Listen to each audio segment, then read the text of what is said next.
India में आज 10 करोड़ से भी ज्यादा लोगों को डायबिटीज है और करीब 13 करोड़ लोग प्री डायबिटिक हैं, यानी कि जिनके डायबिटीज होने के चांस सबसे ज्यादा है, वो किसी भी पल डायबिटीज का शिकार हो सकते हैं। इन सभी आंकड़ों को जोड़ लिया जाए तो ब्राजील की इतनी आबादी नहीं होगी जितने हमारे देश में डायबिटीज से परेशान पेशेंट हैं। यूरोप के कई देशों की पॉपुलेशन इसके सामने कुछ नहीं है। आज डायबिटीज के पेशेंट आपको हर घर में मिल जाएंगे। लेकिन क्या आपको पता है कि जो डायबिटीज या हिंदी की मधुमेह या नॉर्मली शुगर की बीमारी आज हर घर घूम रही है, वो आज की नहीं बल्कि करीब 3,500 साल पुरानी है। 17वीं सदी में पिसिंग एविल नाम से जानी जाने वाली डायबिटीज एक वक्त में बहुत खतरनाक बीमारी हुआ करती थी, जिसमें इंसान का बचना मुश्किल हो जाता था। आज मैं आपको डायबिटीज की हिस्ट्री तो बताऊंगा ही, साथ ही उस जर्नी पर भी ले चलूंगा कि कैसे इसका इलाज टाइम टू टाइम बदलता रहा और मॉडर्न मेडिसिन में इसका इलाज ढूंढने में एक लंबा टाइम लग गया। अब इस बीमारी का पता कैसे चला, वो भी एक बहुत इंटरेस्टिंग कहानी है जो कि मैं आपको सुनाने वाला हूं इस वीडियो में। साथ ही आपको यह भी पता चलेगा कि एक एक दवा के पीछे कितनी बड़ी रिसर्च और कितना लंबा टाइम लगता है। तो वीडियो को अंत तक जरूर देखिएगा दोस्तों, क्योंकि अपना इतिहास नहीं जानोगे तो खुद को कैसे पहचानोगे। दोस्तों, पिछले कुछ समय में आपने देखा होगा कि हमारे देश में तरह तरह की बीमारियां खासतौर पे कोविड के बाद से बढ़ने लगी हैं। जैसे कि यंगस्टर्स में हार्ट अटैक से होने वाली डेथ जो है बहुत ज़्यादा देखने को मिलती है इस समय। तो मैंने सोचा कि हम हिस्ट्री कनेक्ट पर इतिहास बताएंगे बीमारियों का, कि किस तरह से कौन सी बीमारी कितनी पुरानी है, उसका इलाज कैसे ढूंढा गया, कौन से ऐसे टैबू हैं मेडिकल इंडस्ट्री से जुड़े हुए। इन सभी चीज़ों की एक सीरीज़ में लाना चाहता हूं। अगर आपको ऐसी सीरीज़ चाहिए तो आप कमेंट करके ज़रूर बताइएगा। दोस्तों, पुराने टाइम में जब भी कोई इन्फेक्शन होता था जिसका लोगों के पास इलाज नहीं होता था, तो कई लोग उस इन्फेक्शन से मर जाया करते थे। एक बार इन्फेक्शन फैलने से गांव के गांव साफ हो जाते थे। इसी सिचुएशन में सबसे पहले मैं आपको बताता हूं कि डायबिटीज का पता कैसे चला, कैसे ढूंढी गई ये बीमारी। तो उस टाइम पर एक शख्स को एक बीमारी लेकर एक आदमी आया। इस आदमी को जो बीमारी थी वो वैद्यों ने कभी देखी नहीं थी, ना कभी सुनी थी। ये शख्स बहुत ज्यादा पानी पीता था, उसे बहुत ज्यादा यूरिनेशन होता था और बहुत ज्यादा भूख भी लगती थी। फिर वजन कम हो जाता था और 1-1.5 महीने में ही उसकी डेथ हो जाती थी। ऐसा केस इन वैद्यों के सामने कभी आया ही नहीं था। फिर 5वीं से 6ठी शताब्दी ईसा पूर्व में एक फिजिशियन के असिस्टेंट ने देखा कि जहां पर डायबिटीज के पेशेंट यूरिनेट करते हैं वहां पर बहुत सारी चींटियां इकट्ठी हो जाती हैं। फिर जब फिजिशियन को ये बात पता चली तो उसने और भी जगहों पर यही बात नोटिस की, सब जगह सिमिलर था। फिर डायबिटीज के पेशेंट का यूरिन सैंपल लिया गया और उसे टेस्ट करके यानी चख कर देखा गया। तो जब इसे चख कर देखा गया तो ऐसा लगा जैसे कि पानी में किसी ने शहद घोल दिया। यहां से इस बीमारी में एक और शब्द ऐड कर दिया गया, डायबिटीज मेलाइटस, और इंडिया में इसे जो प्रमेह रोग कहा जाता था पहले, इसे मधुमेह कहा जाने लगा। अब अगर लिखित इतिहास में झांकें तो इजिप्ट में 1550 ईसा पूर्व में एबिरस पैपिरस नाम के ग्रंथ में ऐसी बीमारी का लिखित जिक्र मिलता है। पश्चिमी देशों में इस बीमारी को डायबिटीज नाम दिया गया, जो कि लगातार यूरिनेशन की प्रॉब्लम को ध्यान में रखते हुए दिया गया था। वहीं दूसरी तरफ इंडिया में ऐसी बीमारी से पीड़ित लोगों को प्रमेह रोग के नाम से जाना जाता था, जो बाद में मधुमेह बन गया। अब दोस्तों, नाम तो बदल गया था, लेकिन इलाज करे कैसे वो किसी को नहीं पता था, क्योंकि ये बीमारी उस टाइम पर बिल्कुल नई थी। खास बात यह है कि करीब 3,000 साल पहले जब डायबिटीज की खोज हुई थी, तब उस जमाने में भी हर्बल मेडिसिन चला करती थी। जड़ी बूटी, भस्म और फल फूल या और सब्जियों के रस जैसी चीजों से लोगों का इलाज होता था। लेकिन क्या आप जानते हैं कि आज भी इन इंग्रेडिएंट्स को फूड सप्लीमेंट के तौर पर यूज किया जा सकता है। मार्केट में ऐसा ही एक प्रोडक्ट है वंसार फोर्टिफाइड डाई बैलेंस जूस। इसमें करेला, जामुन, नीम, मेथी, आंवला और बेल जैसी कई नेचुरल जड़ी बूटियों का इस्तेमाल होता है। यहाँ तक कि पनीर, डोडा और दाल चीनी जैसी चीज़ें भी इंक्लूड की जाती हैं, जिससे कि ब्लड शुगर लेवल को मेंटेन किया जा सके और इंसुलिन की सेंसिटिविटी को ठीक किया जा सके। खास बात यह है दोस्तों कि इसको किसी भी एज का इंसान ले सकता है। बस करना यह है कि इसका 30 ml 1 कप पानी में मिलाकर पीना है, जिससे ब्लड शुगर लेवल को मेंटेन करने में हेल्प मिलती है। आप इसे नीचे दिए गए लिंक से चेकआउट कर सकते हैं।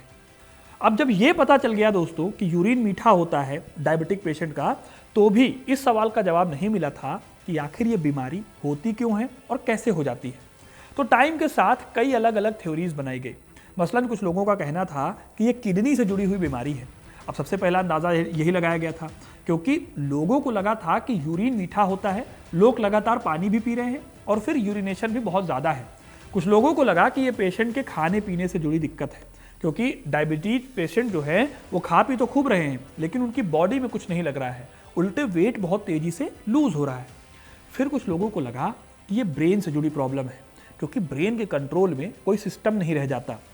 फिर कुछ अंधविश्वासी भी थे, जैसा उस टाइम पर चलता था, जिनका ये मानना था कि ये कोई बीमारी नहीं है बल्कि भगवान का अभिशाप है, जिसमें पाप की सजा मिलती है और सजा भी तड़प तड़प कर मरना लिखी हुई थी। खैर, उस समय पूरी बातें इस बीमारी को लेकर पता नहीं थी, इसलिए ट्रायल और टेस्ट का एक बहुत लंबा दौर चला।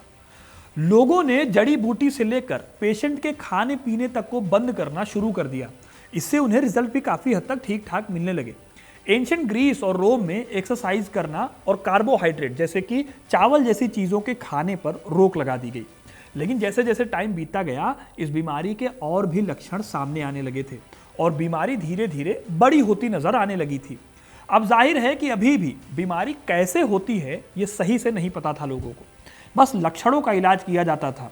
जैसे अगर आज के केस में आप डेंगू किसी को हो जाता है तो उसके इलाज में अगर प्लेटलेट डाउन है तो उसकी दवा दी जाती है, फीवर और वीकनेस के लिए दवा दे दी जाती है, लेकिन प्रॉपर डेंगू की कोई दवा मौजूद नहीं है।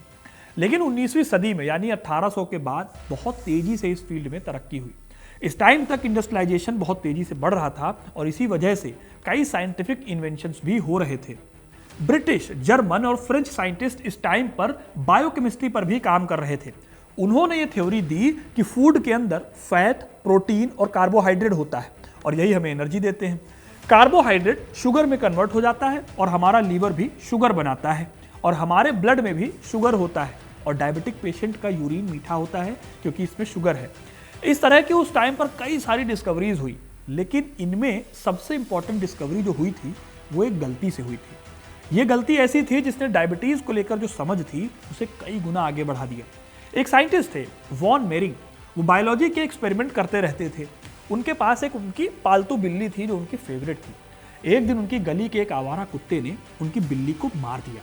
इस बात से मेरिंग बहुत गुस्सा हुए और उन्होंने उस कुत्ते को पकड़कर उसका ऑपरेशन किया और उस कुत्ते का पैनक्रियाज निकाल कर अलग कर दिया। उन दिनों में दोस्तों पैनक्रियाज को लोग मामूली बॉडी पार्ट समझते थे जिसका बहुत काम नहीं होता था। अब वॉन ने उनका पैनक्रियाज निकाला क्यों, इसके बारे में उन्हें भी नहीं पता था, लेकिन ऐसा करने से उस कुत्ते में डायबिटीज के सिम्टम पैदा हो गए। उसे बहुत ज़्यादा प्यास लगी, भूख लगी और कुछ ही महीनों में उस कुत्ते की मौत हो गई। इस गलती से ये पता चला कि इतने दिनों से जिस बीमारी को किडनी की, पेट की या फिर कोई भगवान का कनेक्शन माना जाता था, वो एक्चुअली बीमारी पैनक्रियाज से जुड़ी हुई थी। यानी कि डायबिटीज का जो कनेक्शन है वो पैनक्रियाज से है। फिर कई कुत्तों पर इसका एक्सपेरिमेंट करके ये बात साबित भी हो गई। यहीं से पैनक्रियाज को भी इंपॉर्टेंस मिलने लगी। नहीं तो इससे पहले डॉक्टर ये मानते थे कि पैनक्रियाज का हमारी बॉडी में कुछ खास काम है नहीं। फिर एक और एक्सपेरिमेंट किया गया। डॉक्टर्स ने 2 डॉग्स लिए, इसमें से एक का पैनक्रियाज निकाला गया, उसे डायबिटिक बनाया गया और दूसरे का पैनक्रियाज निकाल कर उसके पैनक्रियाज का जूस लिया गया और दूसरे डायबिटिक डॉग को इंजेक्ट कर दिया गया। इससे हुआ ये कि जिसको इंजेक्शन लगाया गया था वो डॉग जो है ठीक हो गया था। इस एक्सपेरिमेंट से ये भी पता चला दोस्तों कि पैनक्रियाज कोई ऐसा केमिकल तो बनाता है जो बॉडी में शुगर को मैनेज करने में हेल्प करता है। तो पैनक्रियाज कोई ना कोई ऐसा केमिकल बनाता है। फिर कुछ सालों बाद लगातार रिसर्च से ये भी पता चला कि पैनक्रियाज जो केमिकल बनाता है उसका नाम इंसुलिन है। इंसुलिन की खोज साल 1916 में एडवर्ड शेफेसर ने की थी, लेकिन यहाँ पर एक दिक्कत थी। ये इंसुलिन एनिमल इंसुलिन था। इसका इंजेक्शन लोगों को लगाने से शुगर लेवल तो मेंटेन हो जाता था, लेकिन इससे एलर्जी होने लगती थी और आदमी एलर्जी से मर जाते थे। फिर यहाँ पर यह थ्योरी आई कि इंसुलिन की कमी से डायबिटीज़ होती है, इसलिए अगर हम ऐसा इंसुलिन बना लें जो ह्यूमन बॉडी को सूट करता हो तो डायबिटीज़ का ट्रीटमेंट हमें मिल गया समझो। 1920 के आसपास ऐसी ही कोशिशें चल रही थी। फिर 1921 में फ्रेडरिक बेंटिंग और चार्ल्स बेस्ट ने जॉन मैक्लियोड और जेम्स कॉलिप के साथ मिलकर एनिमल्स के पैनक्रियाज से इंसुलिन को निकालकर इंसानों के लिए यूज करने का एक्सपेरिमेंट स्टार्ट किया। यह एक्सपेरिमेंट यूनिवर्सिटी ऑफ टोरंटो में हो रहा था। जल्दी ही उन्होंने एक ऐसा इंसुलिन बना लिया जिसके इस्तेमाल से ना तो एलर्जी का खतरा था और ना ही शुगर लेवल को मेंटेन करने में दिक्कत थी। लेकिन प्रॉब्लम यह थी कि इसका एक्सपेरिमेंट किसके ऊपर किया जाए, क्योंकि कोई भी एलर्जी की वजह से होने वाली मौत का रिस्क कैसे लेता। इसी टाइम पर उन्होंने केस देखा। केस ये था कि एक 14 साल के बच्चे को डायबिटीज की प्रॉब्लम थी। इस बच्चे का नाम लियोनार्ड थॉम्सन था। वो बहुत कमजोर बच्चा था और उसको खूब यूरिनेशन की प्रॉब्लम थी, वजन बढ़ नहीं रहा था। डॉक्टर्स ने लगभग उसे जवाब दे दिया था, अगर तुरंत ट्रीटमेंट ना मिले तो उसकी मौत तय थी।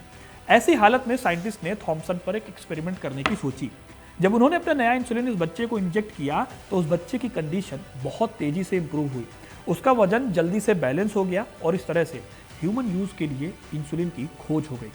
इसके लिए 1923 में फ्रेडरिक बैंटिंग और उनकी टीम को नोबेल प्राइज भी दिया गया, क्योंकि उन्हें उस बीमारी का हल मिल गया था जो 2000 साल से भी ज्यादा पुरानी थी।